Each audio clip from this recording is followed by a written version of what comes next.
know how sometimes we say things to ourselves like, oh my gosh, this part of me is so mad at that, and this part of me is so happy about that, or this part of me is so anxious about that? Well, I have a fantastic guest joining me today, Dr. Richard Schwartz, and I just want to welcome all of you, including Dr. Schwartz, to my podcast, Cleaning Up the Mental Mess. I'm your host, Dr. Caroline Leaf, and we're going to have the most amazing discussion with an incredible man who has spent 40 years, as long as I have, in the field of researching the mind, the brain, and how to help people. Richard, I am so excited to have you join me today. Thank you for your work, and thank you for agreeing to come on my show. Well, thank you for having me, Caroline. And, as I listen to some of your work, we have a lot in common. So We certainly do. I'm really excited to be with you as well. Thank you. Well, I'm just going to boast a little bit about you. Richard Schwartz began his career as a systemic family therapist and an academic grounded in systems thinking. Dr. Schwartz developed internal family systems, and this is what we're going to be talking about today. He has an amazing workbook that I have looked through. It's wonderful. In response to clients' descriptions of various parts within themselves, where I started this discussion, he focused on relationships amongst these parts and noticed that there were systemic patterns to the way they were organized across clients. Absolutely fascinating. He also found that when the client's parts felt safe and were allowed to relax, the clients would experience spontaneously the qualities of confidence, openness, and compassion that Dr. Schwartz came to call the self. I love how you focus on the self. I really found that extremely important, something that I have spent so many years trying to work on as well. And just the way you explain it is amazing. So you are a featured guest. You also have some, I'm going to let people tell you a little bit about your background, where you currently work from. I know you're linked to Harvard. So welcome again. And let's start, as I said, with a little bit of your background. Oh, for me to talk about my background? Yes, please, if you don't mind. Yeah. So I have actually a PhD in family therapy, marital and family therapy. And I was, back in those early 80s, I was one of those obnoxious family therapists who thought we'd found the Holy Grail and you didn't need to muck around in the inner world because you could change all that by just reorganizing these external systems. And tried to prove that by doing an outcome study in 1983 and found that it wasn't true, that we could reorganize the family just right. And it was a bulimia study. So these kids would keep binging and purging. And so out of frustration, I started asking why. And they basically taught this to me. And they started talking about these different parts and what they were doing inside. So, so I came to it with a couple of advantages over what a lot of other people had, which is first, because I was schooled in family therapy, I didn't study any of the traditional intrapsychic models. So I was forced to actually listen to what clients were saying. Mm. And second, I brought this systems perspective. So I was not interested in just what they were calling part, but I was interested in how they all related to each other as a pattern. So my background, I think, really helped that way. Yeah.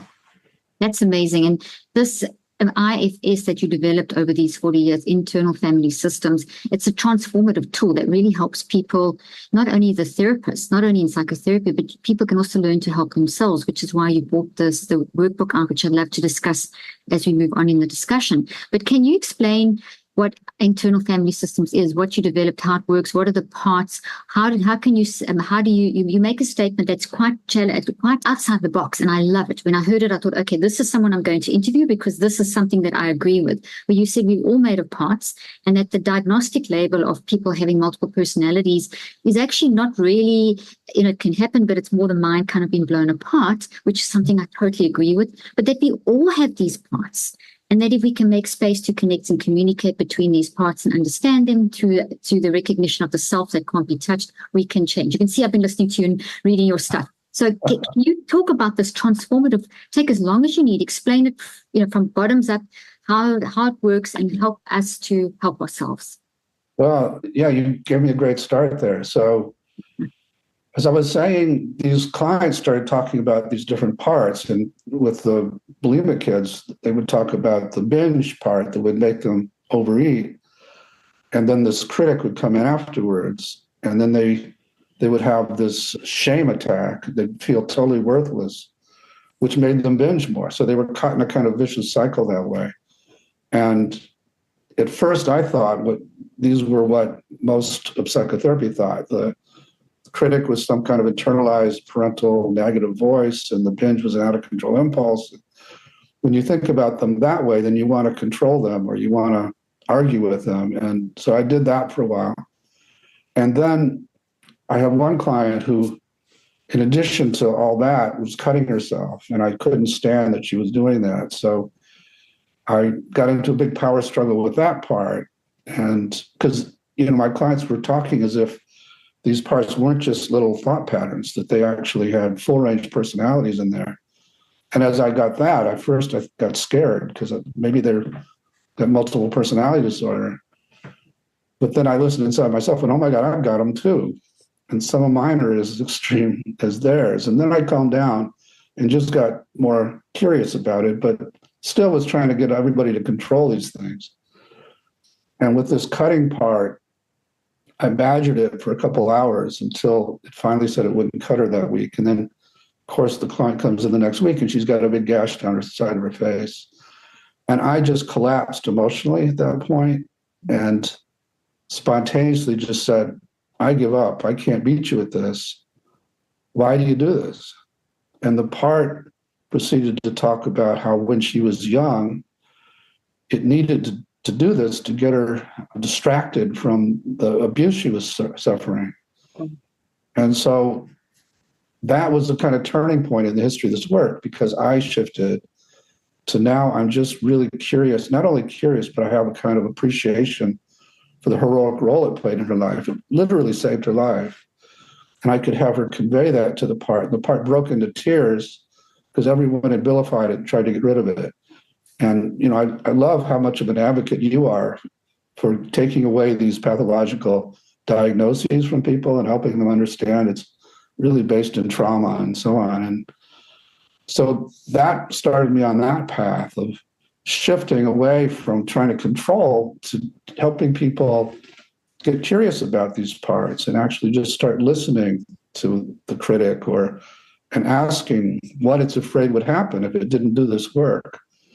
And as I did that, you'd be amazed at how much you get an answer to that question and how much they're all trying to protect, even though some of the behaviors, like the cutting part, seems very crazy. But back in the day, it was really needed. And the criticizing was needed and so on. And so with that, the long story short is I ultimately came to conclude that there are no bad parts and that actually they're all valuable. And it's the nature of the mind to have them. It's not because of trauma that blows your mind into these shards of the broken vase. It's actually, we come into the world with them because one mind can't do everything we have to simultaneously. So it makes sense we would have a bunch of little helpers in there with different talents and resources for us. So that's the basic assumption, that we're born multiple. It's a good thing. That trauma and attachment injuries, which are bad parenting basically, and all the slings and arrows we suffer as we go through life, force them out of their naturally valuable states into roles that can be damaging. But, we're the best they could do back in the day. And these parts are frozen in time such that, for example, if I had you ask your critic how old it thought you were, you generally most people get a single digit answer. They still think you're 5 years old and that you're living back in that time and that they need to protect you in the same way. And also they get stuck with these extreme beliefs and emotions that came into you from the trauma that I came to call burdens.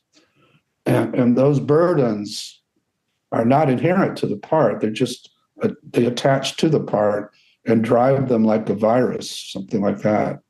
So as I was getting that, I started thinking, well, maybe that's true for these bulimic kids, or maybe it's true for some of the acting out adolescents I was working with, but could it really be true for all parts? Like, what about parts that molested little kids, or what about parts that made a person murder somebody? And so I actively went to those places. I consulted to a sex offender treatment center for 2 years, and I would go into jails and interview people who committed murder.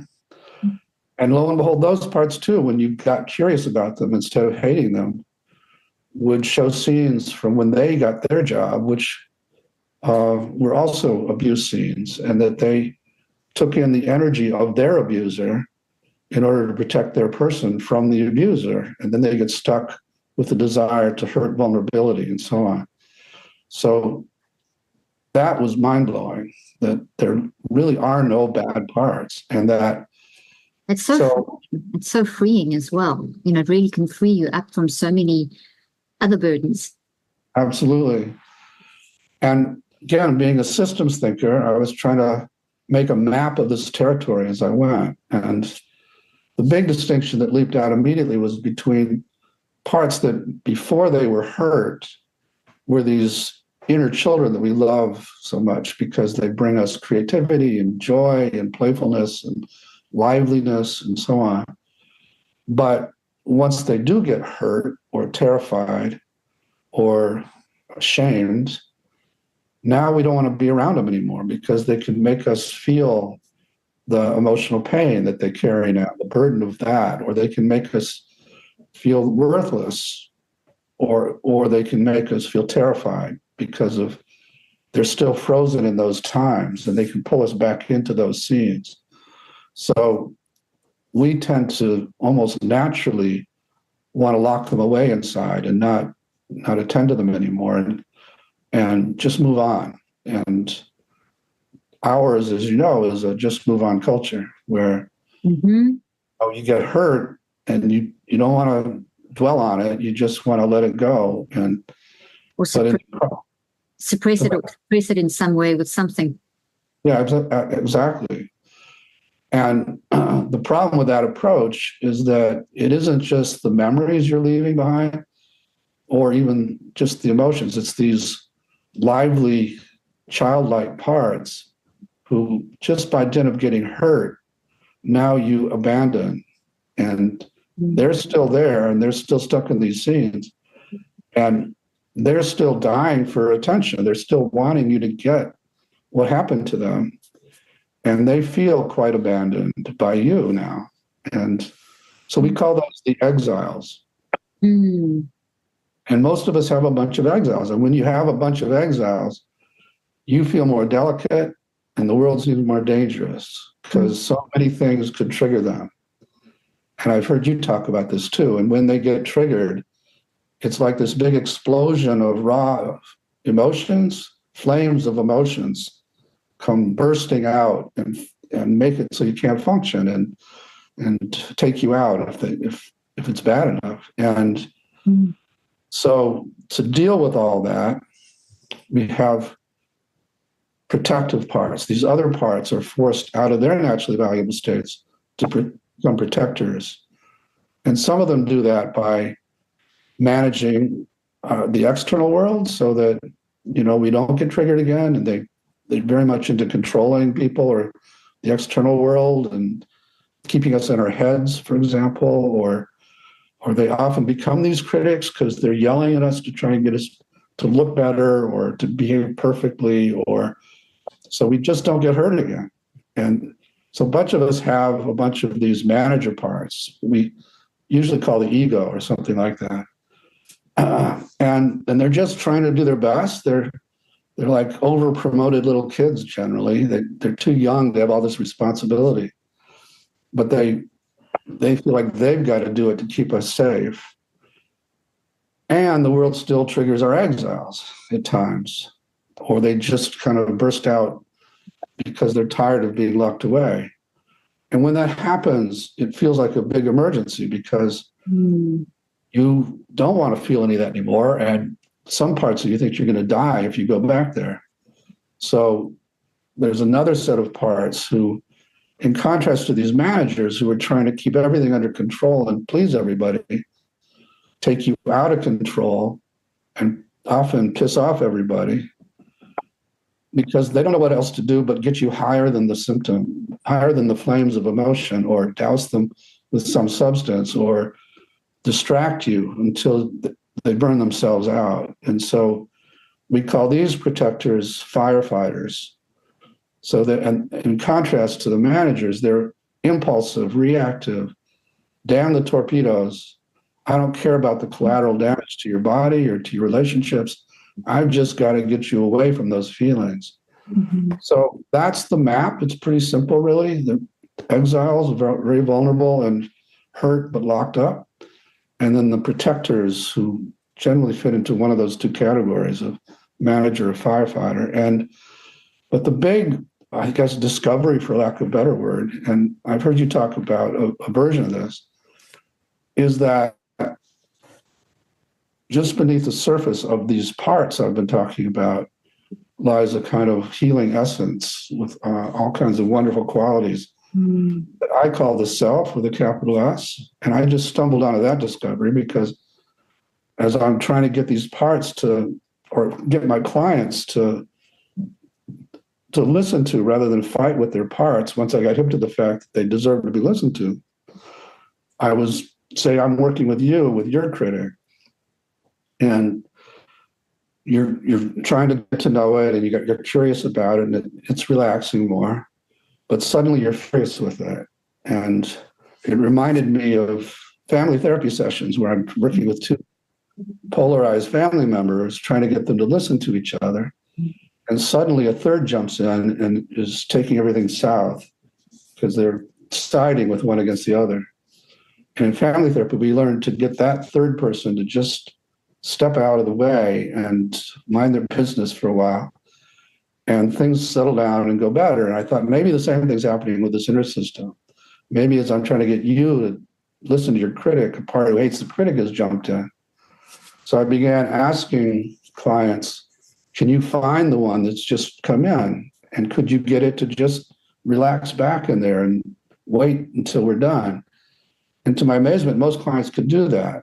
And when they did, it was like it released some other person who came forth, wasn't just curious about the critic, but also now is suddenly not afraid of it, has confidence relative to it, is calm, has compassion for it even, would say versions of, I'm sorry that it has to do this all the time, or it thinks it does.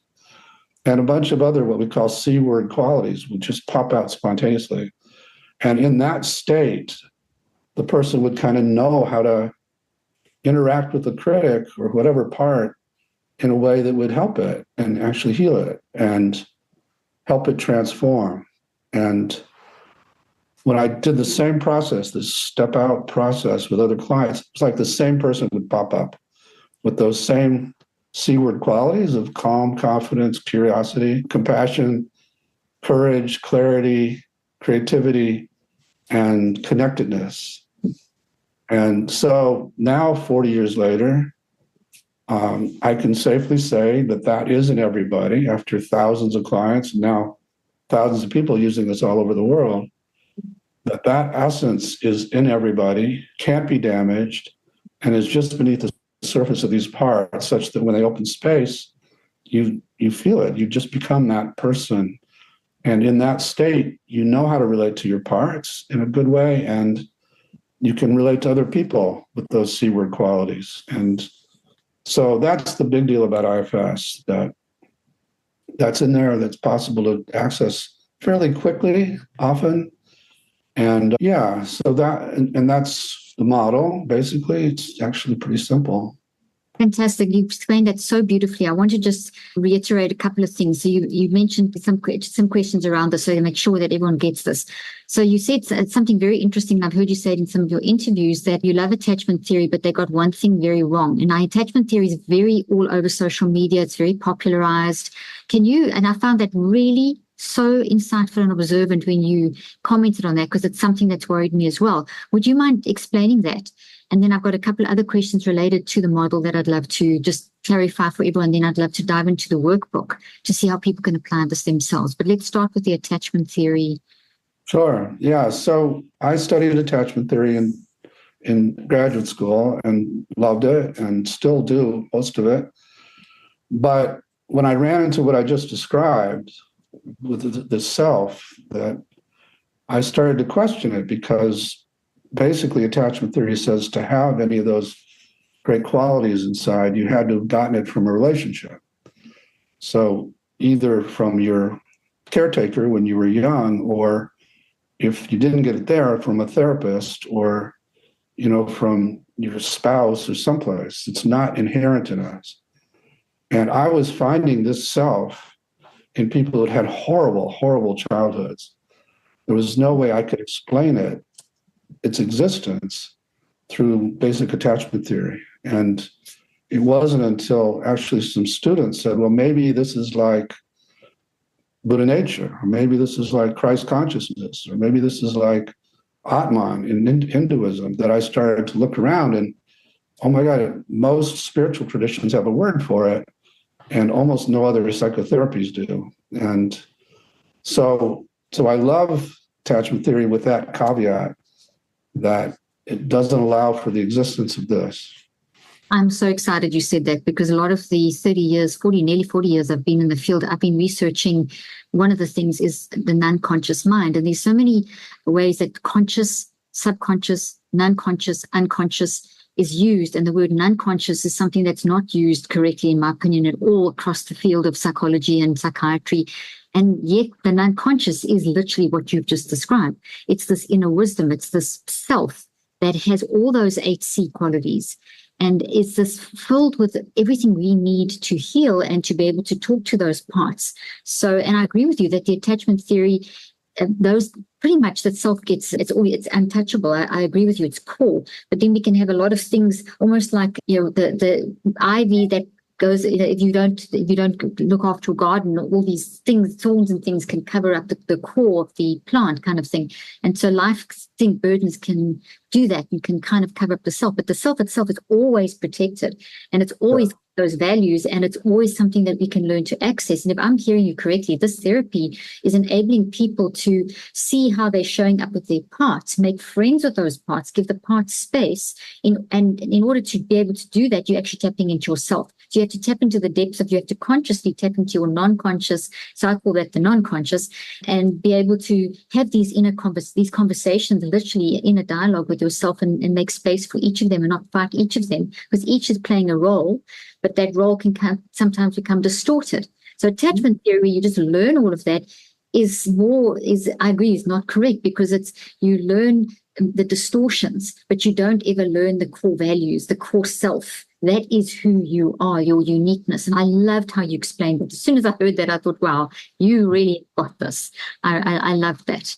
Can you explain the 8 C's just very quickly, because you've referenced them, and I know to remember all 8, I think I've got them all up here on the screen. I'm sure you know them off by heart, but sometimes when you're on the spot, we forget them. But if you could just talk about the 8 C's for a moment. Confidence, calm, compassion, courage, creativity, clarity, curiosity, and connectedness.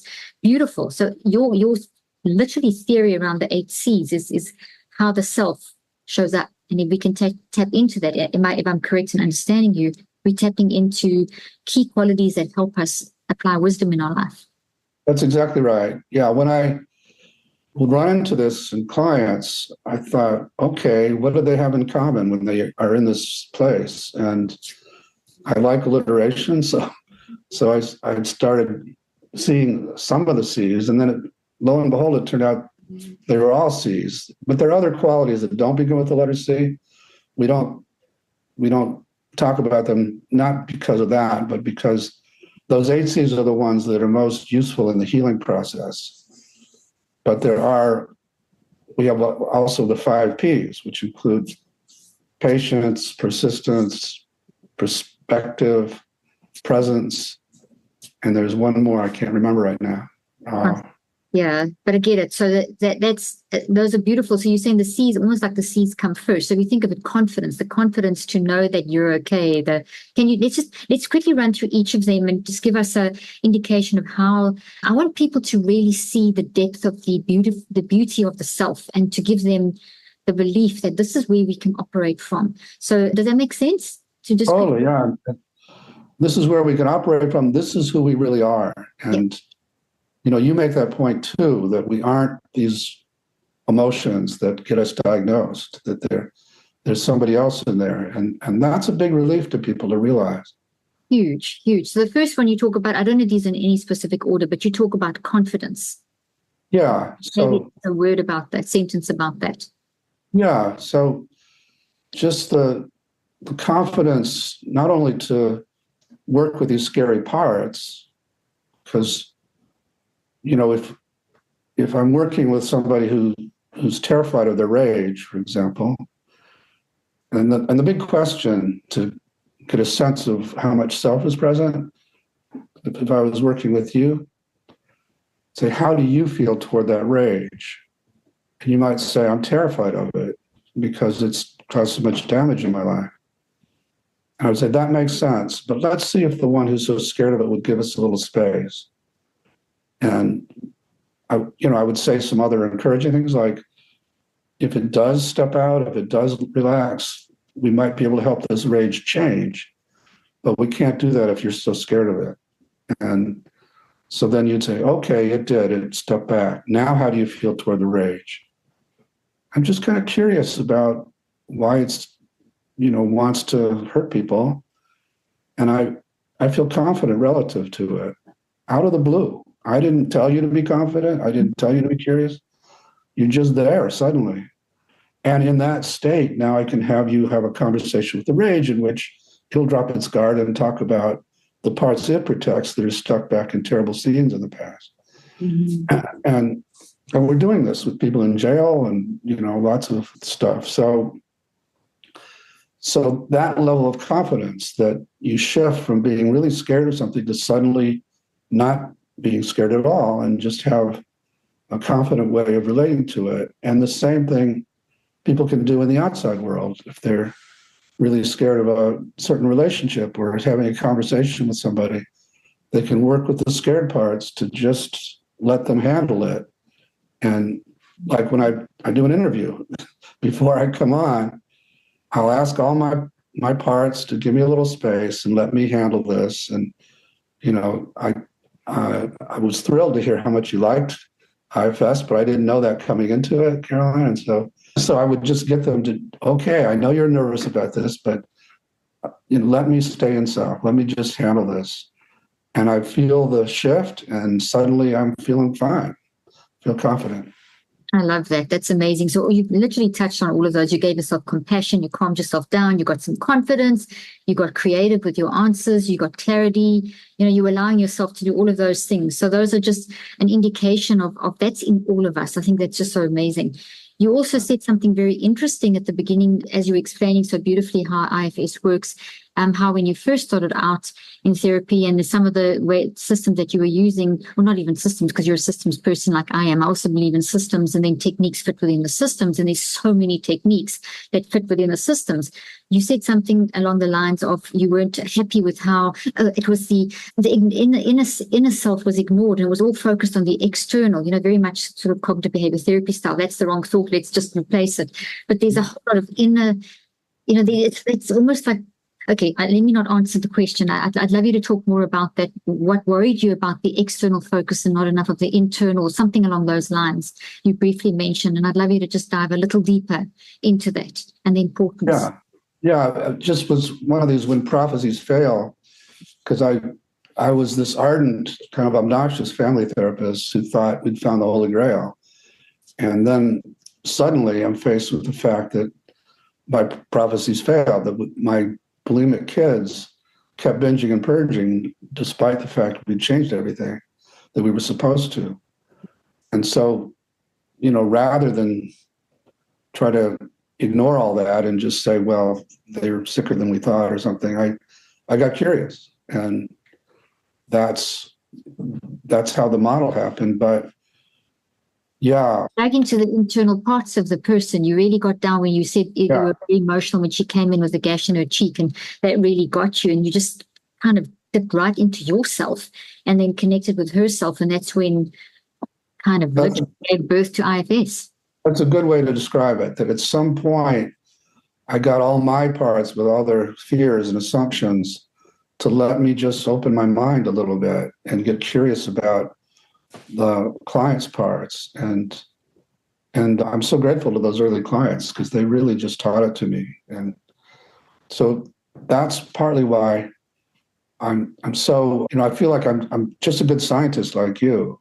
And I follow the data, and the data took me way outside my paradigm. That's my father was a scientist, and that was his big advice.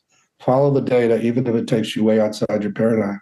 What great advice. What great advice. That's something that I've also done for 40 years and been challenged by so many people along the way. But, if you keep following the data, you're going to find, because science is just constantly changing. We never have it all. And that's why systems is so much more efficient than a technique, because techniques will, they're techniques, whereas a system has got room to expand and change and be adaptive and everything, which is so amazing. You know what I would love to do, because I know that people are wanting to know how to do this. I'd love to talk about your book. So and I've looked through the book, and you've got such a beautiful way that you've explained everything. So you've written a book, you've written lots of books. There's a workbook that's coming out, and it's called the Internal Family Systems Workbook. So people can think, okay, this is amazing, but who's doing this? Which therapist? And I know you've got lots of therapists, and they can find that out through your site, and we'll put all those links at the end. But you can also learn yourself. And I'm a great proponent of self-empowerment, as you are too. And so what you basically have presented with us is an invaluable practice-oriented tool that literally is created to enhance both self-care and therapeutic application.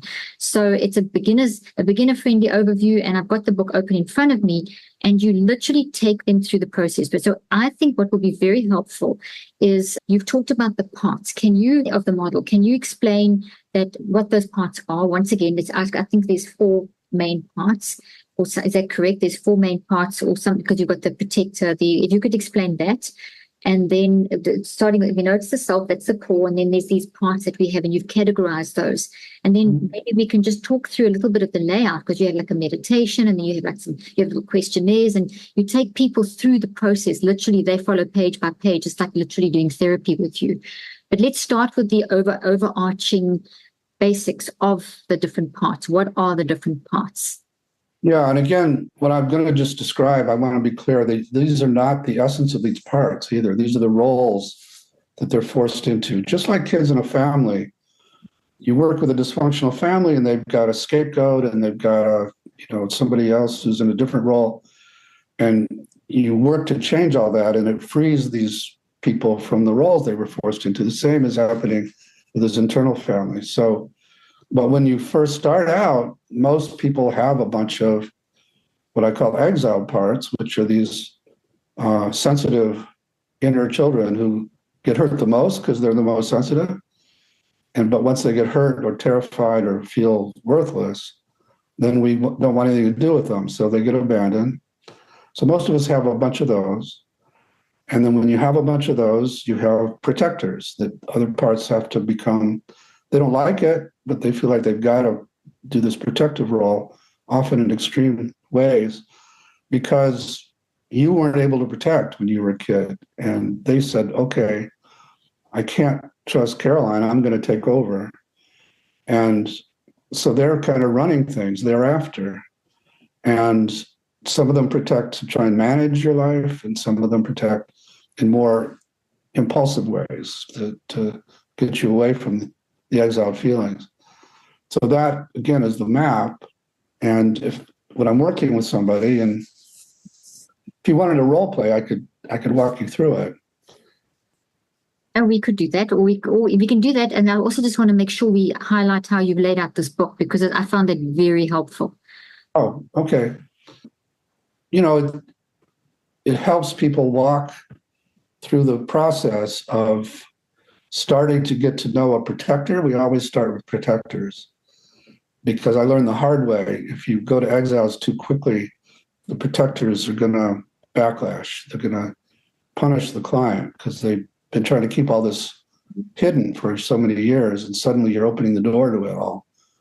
So we work with the protectors first, and the steps for doing that would be to have you focus on this critical voice, or this impulse to have a cigarette, or whatever the feeling is that gets in your way that you don't like, and find it in your body, which we've learned allows people not only to have a a locus to which they can talk in their bodies, gets them out of their head. But just the act of, oh, okay, it's this pressure in my chest, separates them from it a little bit. So now there is this part that does this thing to protect. We don't even know that it does it to protect at this point. And it's not me, it's a part of me. So, and that's very similar to the message that you've been trying to bring for people as well. And so find it in your body. And then that sort of magic question of how do you feel toward this part in your chest? And if you feel anything besides one of those C words, like if you're afraid of it or you depend on it or you hate it or whatever, then ask those parts to open space until we get you to say you're curious about it, at least. Your mind is open to it. And sometimes we can't get there right away. We have to work with the other protectors that don't want you to talk about it or talk with it first. So then we go over there and we work with them. But as we're working with all these parts, you're getting more and more access to yourself. You're separating from them. You're seeing them not as you, but they are parts. And there is somebody else who's talking to them.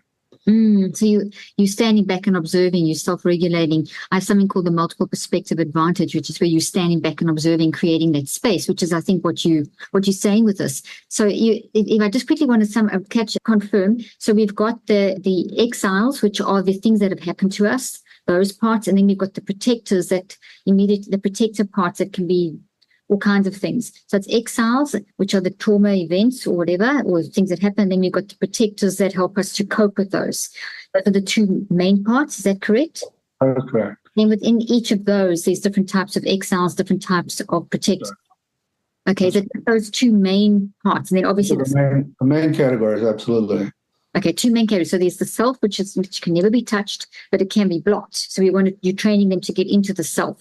And you know the self is manifesting. Your symptoms are the 8 C's, for example, and the 5 P's. When when those are starting to pop up, then you are actually operating in the self. Whereas if you are feeling that anxiety in your body, that pressure in your chest, that anger, then you know that is one of the exiles or protectors or some combination of. Is that correct? Right. Understood. That's totally right. You got it. That's right. That's great. So after I got you curious about the part, then one of the questions I would have you ask, again, this is a protector, it's not an exile. So I would have you ask that, whatever it is, critic or rage, whatever, what it's afraid would happen if it didn't do this job inside. And people are amazed at the answers they get.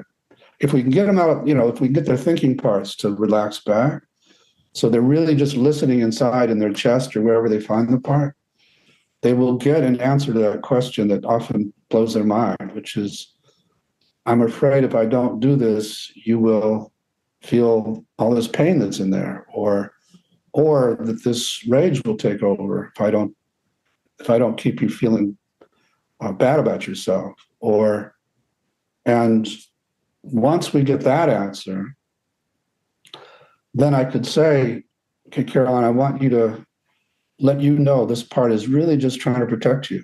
It's not what it seems. It's not a bad part. Can you show it some appreciation for at least trying to help?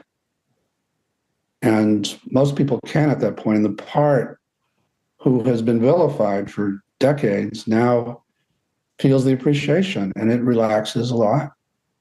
And then we negotiate with it permission to go to what it's protecting. And there are steps for trying to heal that. And then now when we come back to this protector, it's ready to do something different. It doesn't want to have to keep doing this job that's out of date. As you're talking, I'm thinking of the whole, because I'm a psychoneurobiologist as well, work in neuroplasticity. I'm thinking, well, you're rewiring networks, basically. You're rewiring as retraining those parts. It's rewiring. So I wanted to ask you in terms of timing, how long are you finding it takes for someone to start getting to the process where they actually are self-sufficient at because as you bring each of those parts up and you start saying, okay, this anger, I'm so scared of this anger because if it gets out of whatever, it's going to cause these kinds of things, which is what it's done in the past. As they're talking about it, the minute that you talk about it, you have autonomy, you have a level of control. And neuroscientifically, we know that you weaken the network, which means you can restructure the network. So you have opened up. How long have you found with the restructuring side where people are learning to apply these techniques on a, because, how long is it taking? Weeks? Yeah, it varies. So a lot depends on the level of trauma and how extreme these protectors have had to become, and how much they trust it's safe to access self. What we're talking, these C words, and a lot of protectors don't know you. They don't know yourself. They think they're the one. That they think they are you. And so sometimes it's very scary, and it's a big identity crisis for them to operate and know, oh, there is this other person in there. Who the hell is that? And so a lot just depends on all of that. There are people who amaze me that they can just take it and run with it. In a matter of weeks, they're really doing healing work, or at least accessing self, and they're really getting to know these protectors. The protectors are relaxing. Wonderful. And then there are other people who can do a certain amount on their own through the workbook, but then they get to certain places, they get stuck, and so they need an IFS therapist to help them or some other resource to do that. But and that's okay. It's just, as you say, it's different for every person. It's going to be, but this is not a quick fix. I think that's also what I'm trying to emphasize, is that this is a process and it's going to take time. And I mean, some of the work I've done is on habit formation, and nothing's going to happen that stabilizes in around about 9 weeks. So there is time involved, and the more complex, the more time it's going to take. And so I just wanted to really emphasize that for people. This is a phenomenal system. I love it. You have on page 51, you have 51, you talk about speaking for, not speaking from part one. And you talk about, see if you can tell the difference between speaking from a part and speaking for a part. I thought that was really a great way to explain this to people. And you talk about, read the examples below, then label whether the statements are speaking from or for parts. So did you want to explain it? I mean, you give an example here of speaking from would be, you're always on your phone. And then speaking for would be, I have a part that really wants to connect with you. I'll give another one and then you take it away. Speaking from, what's the point in talking? Nobody cares what I have to say. Speaking for, I have a part that wants to know you care. This was really very, very, very good. Simple from concept, I thought was really great. Can you talk more about that and explain that a little more? Yeah. When we get into conflict in particular, most of us are used to relying on these protectors to take over. And then that'll elicit the protectors in our partner or whoever we're in the fight with. And then it becomes parts wars. There's just this kind of escalation. Eye for an eye escalation that you see in countries, actually, but it's political. And the simple act of helping each partner do what we call a U-turn in their focus, which is to focus inside and noticing the protector that's doing the talking and separate from it, and then help it trust that that self can speak for it rather than from it, that you can now be the voice for it, but from a very different place when you talk to your partner. And you can also speak for the part that it's protecting, that's kind of driving the anger. And so those examples you gave are great. So, rather than me saying, Caroline, why did you ask me that? I hate that question. I might say, oh, when you asked that question, there's a part of me that didn't know exactly how to answer it. So there's a part of me that got irritated with you, something like that. That's excellent. For people to be able to distinguish, because it changes the whole dynamic in the relationship, and it can de-escalate arguments and things. So, I can see where your family therapy experiences come through into this tremendously. So it's like seeing all these parts as a family that you have to keep giving space to be able to allow them to express themselves and de-escalate from that level, which is fantastic. You talk a lot about shame. I heard you in an interview, and I love your take on that. Can you talk a little bit about shame in terms of parts? Yeah, shame is usually a 2 or 3 part phenomena. So if you said something that I took as shameful, or if I made a mistake in our interview, it might trigger this critic who starts to tell me I'm an idiot or worse. And that goes right to the heart of the part of me that feels worthless or feels like I'm stupid or that the exile. So this manager, this critic attacks me, and then I feel the worthlessness. And then usually to get away from that worthlessness feeling, I'll have some firefighter reaction that only compounds things because it usually is extreme. So I might, argue back and defend myself in an extreme way, or I might just shut down and not talk anymore much, or I might go on a drinking binge, or I might, somehow. And all of those firefighter reactions generally bring more criticism inside. Mm-hmm. And you get into that vicious cycle, and that's what we call shame. Mm. I heard you in one, that's so well explained, thank you. I heard you also in one of your interviews talking about how you have been using IFS on yourself with your relationship with your 3 daughters, and how you were very busy with your research and your work, and you felt that this maybe made you your good father, but maybe a little disconnected, and how you're busy repairing those relationships. I thought that was amazing what you were saying. Could you talk just for a couple of minutes about that and how you've used IFS on yourself, which I thought was wonderful. It made me think of myself. I'm always using my own system on myself to make sure I can fix up all the, you can being parenting is one of the most difficult things in the world. I have 4 children, and you look back and think, oh my gosh, how did I do that? And then, you've got to work through all these things. And I felt very impressed when you were talking about that. So if you wouldn't mind sharing that a little bit.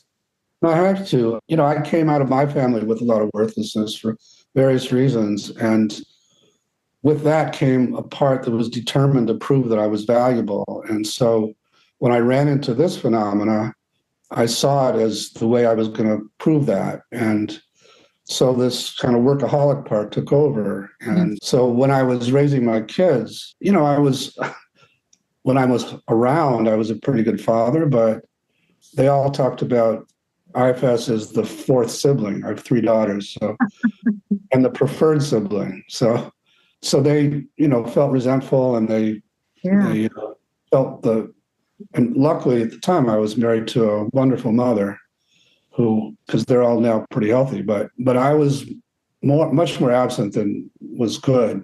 And it's been, I moved to Boston away from Chicago and then came back to Chicago about 3 years ago. And we've been having these great conversations with my adult kids now where I can apologize for that part of me and listen to how the impact it had on them and do a lot of repairing. So, so I've had to use this on myself, and it doesn't hurt that IFS has become successful. So I don't have to, work as hard as I did, but I also worked a lot with the parts that needed the accolades or that needed the sense that I was valuable through that, so that I'm not as driven as I was. I still work hard, but not from those motives. I'm doing it from a different place, and I can be much more myself with my kids than I was back then.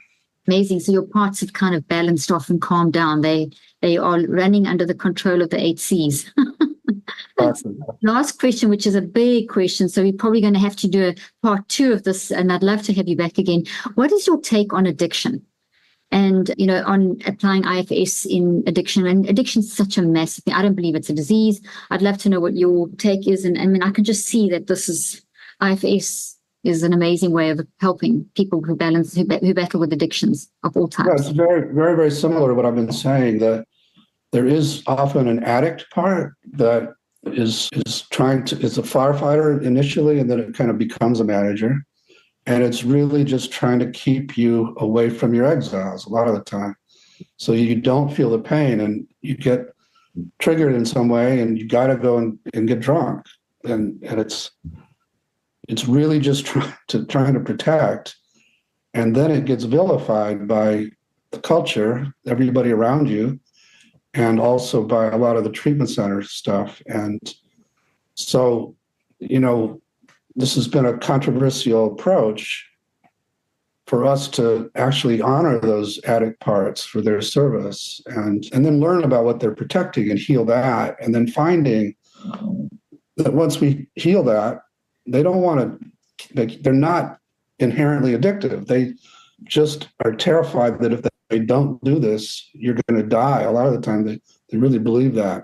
So helping them into new roles. So it's a very different approach to addiction. And I love it, though. I love it. I think it's fantastic because you're actually making so much sense as you explain it. My approach is very much on the same lines. Along that, I totally agree. You've got those protective instincts, and we've got to honor why. Where's that coming from? You don't just do that. There's a reason, and if you can get that conversation going in your parts, I mean, how wonderful then dissipate. I love that, listening to the interview I heard with you, because we're on the same page with that. That if you just listen inside, you'll learn where the root of this is, and you'll have a very different perspective on all these protectors. So, yeah. No, that's wonderful. Thank you for saying that. I think that what you and I are both trying to say is that, it's inside of us. The self is there. And if we can tap into the self, there is so much wisdom there.